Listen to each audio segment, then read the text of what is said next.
The Great Jahy Will Not Be Defeated Volume 2 Review.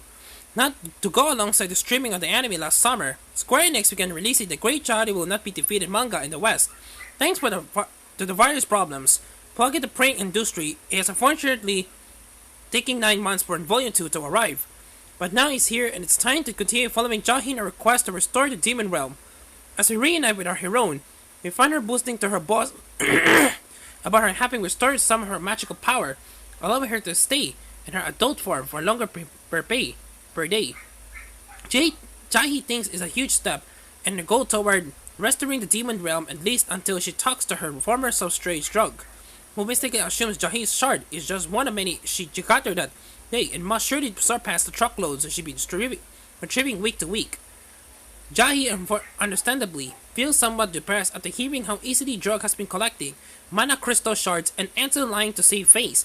Things only get worse for our little protagonist, where Drog later spots Jahy at her workplace and Jahy has to stop her boss from blurting out that Jahy doesn't know how the place and simply works at the part-time. On top of that, Jahy has a contest with surprise attacks from Sarva, a girl who wants to take Jahy's spot as number 2 ruler at the Dark Realm. Luckily for Jahy, Sarva is a bit of a klutz, and her attacks almost always fail, but of course, that doesn't make her any less of a nuisance. If Johnny only had to worry about collecting the shards of her acquaintances for the Demon Realm, what will be this simple, but of course, she also has to work to stay afloat in Japan. One of the large portion of the chapters of Volume 2 focus on Jahy interacting with Sarva or Drug.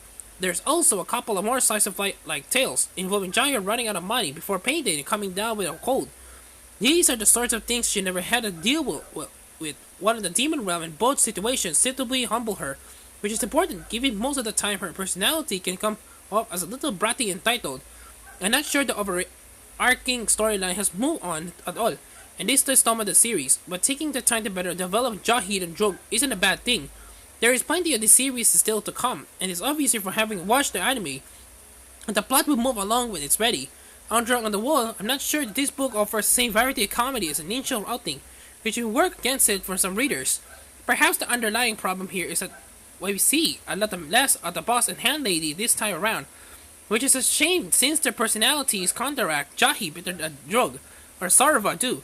Already the series has quite extensive cast of characters, and I think author Wakame Konbo needs to be careful about balancing our time spent with them going forward. By having said all that, if you didn't enjoy Volume 1 or the anime or both, then you'll certainly have fun reading Volume 2 as well.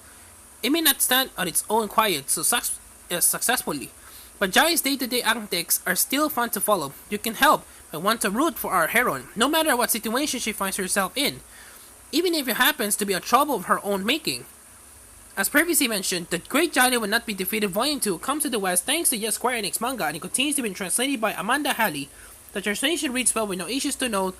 Volume 3 of the series is currently scheduled for an English release in July, so fingers crossed it will be quiet as long as we wait to enjoy more of Jahy's adventures. Overall, The Great Jahy Will Not Be Defeated Volume 2 is as quiet as stellar as a debut, but there is still plenty to enjoy here. When some important character development for Drog and Jahy, the story to come should prove even better now. We're growing more attached to this heroine and those around her. 7/10.